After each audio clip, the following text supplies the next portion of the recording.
friends, this is Editing Kloee, it's a gross word, Editing Kloee from the future, and I just wanted to let you know that this episode is actually a two-parter, so this is going to be part one, and it's because it was so long, I had so much to say that it was going to be like an hour-long episode, and for podcasting, that's great, but for YouTube, I felt like that was a little steep, and I put these on both platforms, so this is actually going to be a two-parter, so next part two, will be out next week, and as soon as it's available, I will do my best to card it for you here, or here rather.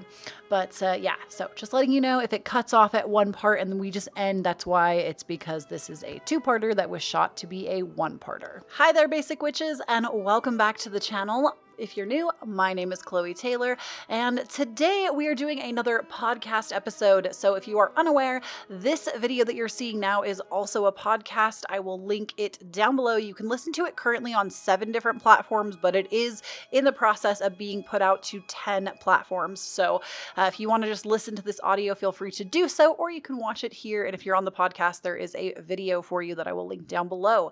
But today's topic, we are going to be talking about how to grow on YouTube, how to start a channel. We're also going to be discussing my top tips on how to grow your YouTube channel and how to be basically successful at this.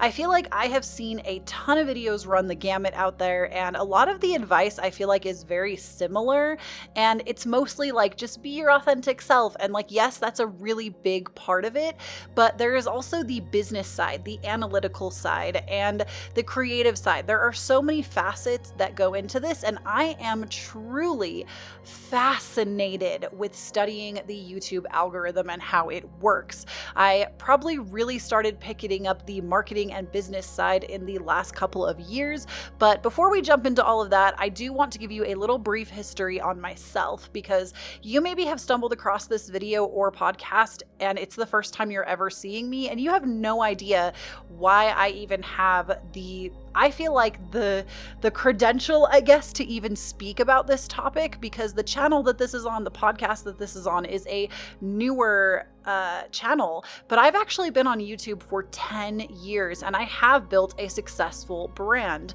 So let's start right at the beginning. I don't want to make this part too long. If you're looking at the YouTube video, there will be timestamps of where you can kind of jump around this if you don't want to hear every little tiny detail, but I do recommend watching the entire thing from start to finish if you really want like the full-blown like, okay, wow, I feel like I can start now, especially if you're confused on where to start with YouTube, or if your channel is dying, there might be something in this video for you. Even if you're successful, I feel like some of these things are maybe something that you don't know. So myself, hello. I started my very first YouTube channel back in 2010, and my channel was called Kloee Kitten. A lot of people don't know this about me, but it was called Kloee Kitten, and it was a channel that centered around my own health and fitness journey. I am a sun and moon in the 6th house, which is the house of health. I will always be fascinated by health and nutrition. It's never going to be something that's going to go away in my life.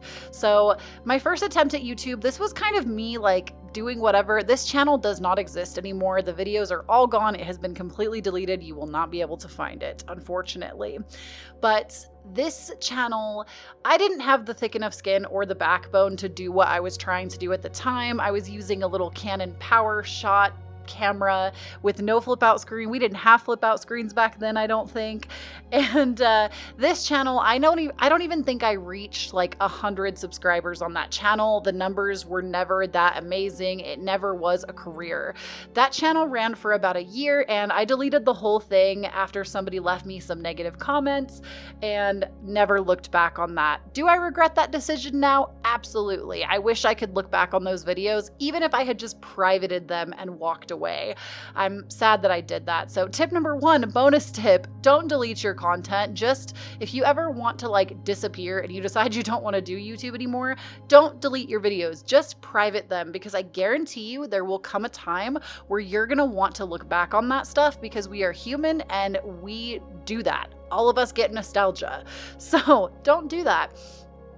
So then I went into gaming a couple years later. I was unemployed at the time. I'm not going to give you the full shebang on this one. Shebang? I'm not going to give you the full spiel on this one. If you want to check out the channel, you can. It's not really what I'm doing anymore with my time, at least at this time.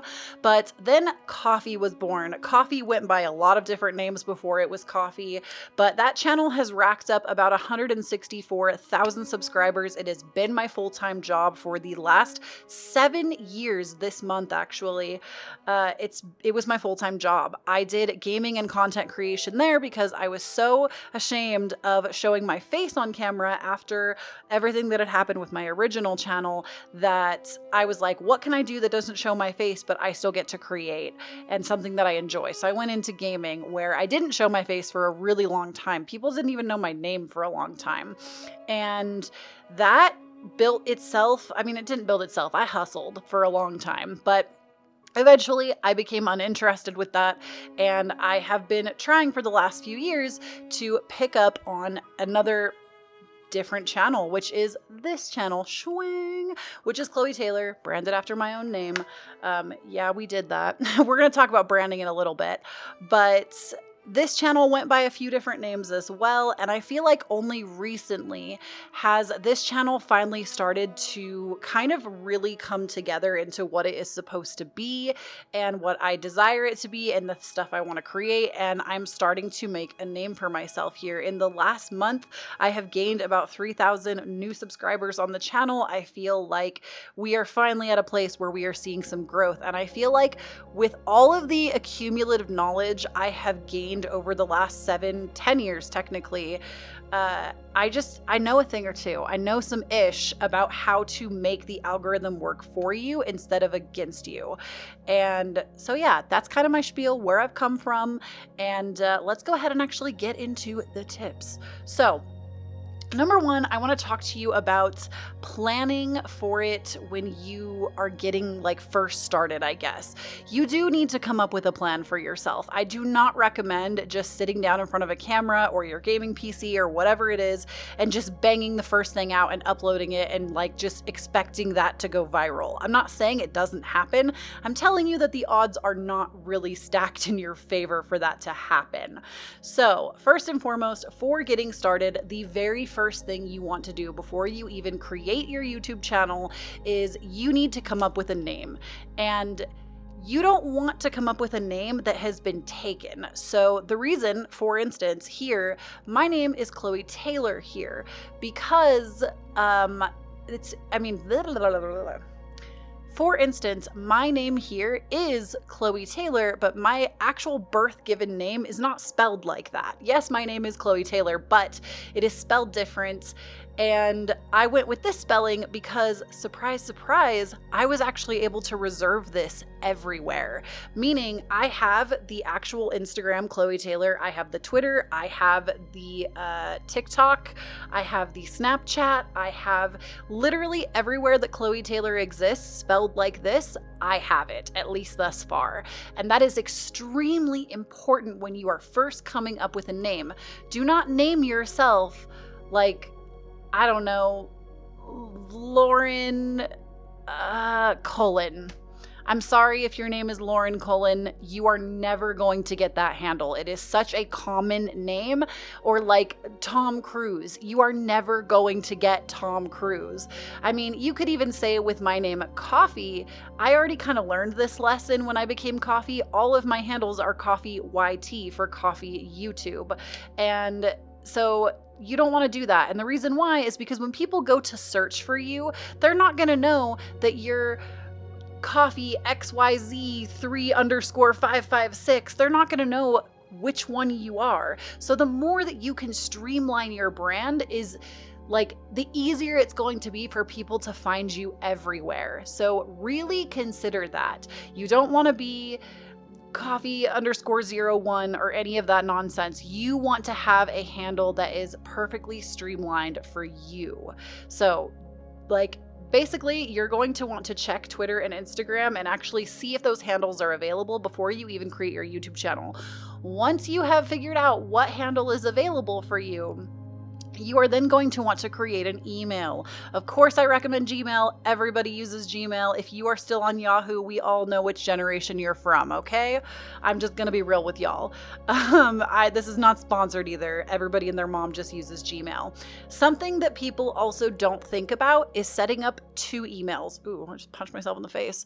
You wanna set up 2 emails. The first email is going to be the email that you set up all of your official stuff with. So this is gonna be connected to your Twitter, your Instagram, your YouTube channel, any kind of like marketing, like if you do Amazon affiliate marketing with this or like affiliate links, anything like that, you are going to set up with this official email. And you're going to put 2-factor authentication on every single one of these things, because if I had a nickel for every time I have seen somebody's stuff get hacked, you just want to be safe. The second email that you set up is going to be for business contacts. So the second email, and don't shoot yourself in the foot and be like, "Ooh, I'm never going to be popular enough to get businesses to reach out to me." If you have that attitude going in, you are already setting yourself up for failure. We're going to talk about that a little bit later in this video or in this podcast. But you want to have a second email for point of contact for people. And the reason I say to do that is because if you use one master email for everything, when businesses start to reach out to you, when you gain some traction, you are going to have your main important email that's connected to all of your stuff flooded with spam. Trust me on this. Flooded. I don't even keep my business point of contact email on my phone, because if I did, I have over 6,000 notifications that roll in every single day. So don't do that to yourself. 2 emails, you know what to do. And if a business contact becomes really important, like say you get a big brand to work with you, you can give them your more important email. But that's what I'm saying. Does that make sense? I hope that makes sense. So the next thing you want to do after you've set all of the like typical things up, you want to figure out your why and your mission. Because if you are just going to upload content for the hell of it, that's fine. But what I'm talking about today, this might not even be the video or the episode for you, is actually launching a business. You want this to be something that is able to provide extra income to you. You want this to actually be something that becomes a career. This, like, I'm talking more to the career focused people. Now, some people, you do just want to have a good time. And I think that's also a really important part of making it your business. You want it to be something that you enjoy, because if it's something you enjoy, don't believe what they say that you'll never work a day in your life, because trust, there's always going to be shitty things that you don't want to do that you have to do in order to make this whole thing work. But if you are somebody who wants this to be your career long term, you do need to come up with a cohesive why and a mission. And it can't just be to have fun, or, it needs to be something more along the lines of, I am providing the service of entertaining other people. I am providing people an escape from their harsh reality. I am providing, your why really shouldn't be about you. And I know that that is going to be like a hard pill to swallow for some people, because I think a lot of people think that bigger industry YouTubers or gamers or Twitch streamers or any kind of creator that you see out there doing their thing, you might think that they are very self-entitled and into themselves and they don't think about others. But here's the thing, even if they don't acknowledge it, they are still providing a service, whether they are entertaining you in one way or another, or they're actually doing a service. For myself, I do a lot of pick-a-cards. That is a big part of my service to other people. Is I am somebody that is very in touch spiritually, and I choose to use that gift to help guide other people back to their purpose. And I have more than that in my mission, but this isn't necessarily about me today. So you want to come up with your why and your mission. The why just needs to be, in my humble opinion, not about you. The why should be about your audience that you want to attract to you. And your mission and your why, I feel like could almost be the same thing. Like they need to kind of go hand in hand. So my why might be to help people basically overcome obstacles in their life. And my mission, I've written down, I almost change my mission ever so slightly every single year. What is my mission? I feel like I actually have this written down. Let me see what I wrote for this year's mission in my planner.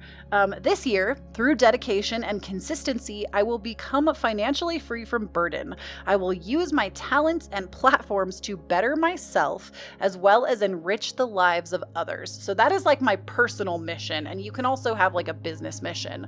Mine kind of is both. It's a personal and a business mission together. So you want to come up with those things. If you're having trouble coming up with those two things before you even get started, I recommend asking yourself how you want to make people feel. You could even just come up with some key words like, I want people to feel warm, invited, cozy. I want people to laugh. I want people to feel heard, seen, understood, whatever it might be. You can start with keywords and kind of build around that.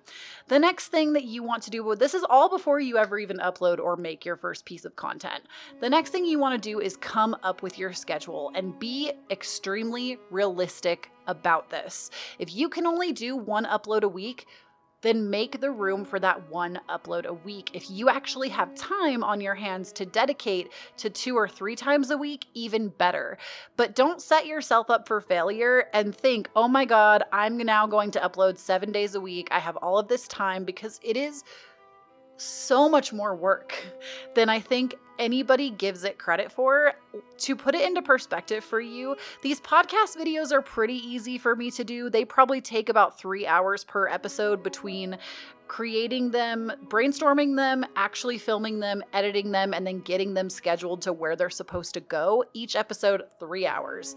But if I'm doing something else that's more editing intense, it could take me a couple of days to get that one video completely start to finish, done, uploaded, scheduled, card tagged, optimized, etc. So it's not easy. And most people that are uploading 7 days a week, they have editors. They have a team behind them helping them do this stuff.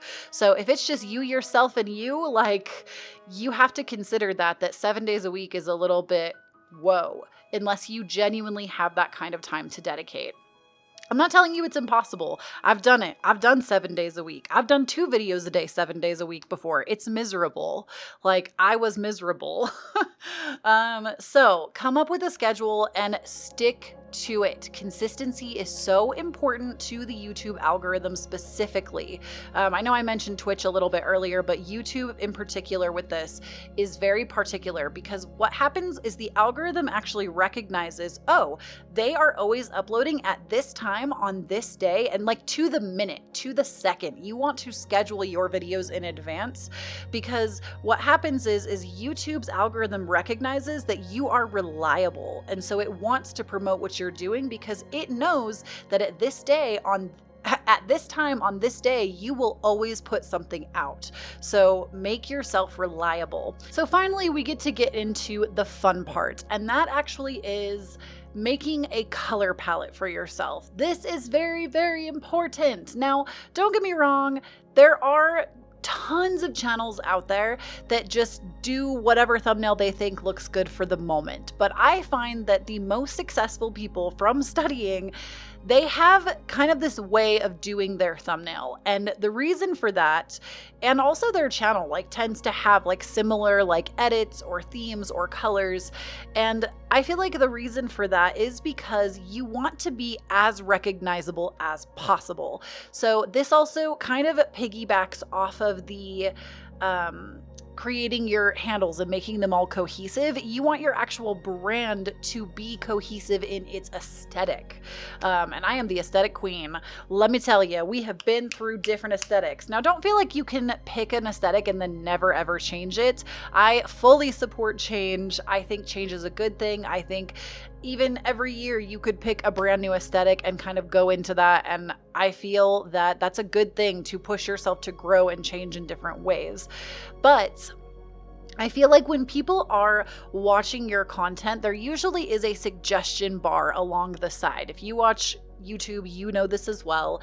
And if your video is being suggested, when it has a similar color theme, even just on the thumbnail, people are going to know it's you. And they're going to be like, oh, I liked this video, so I'm going to watch this one too, because I may also like it. So it's really important to choose an aesthetic that really fits your personality, your vibe, and what you want to, I guess, kind of bring into the world, but making it cohesive so you are more recognizable.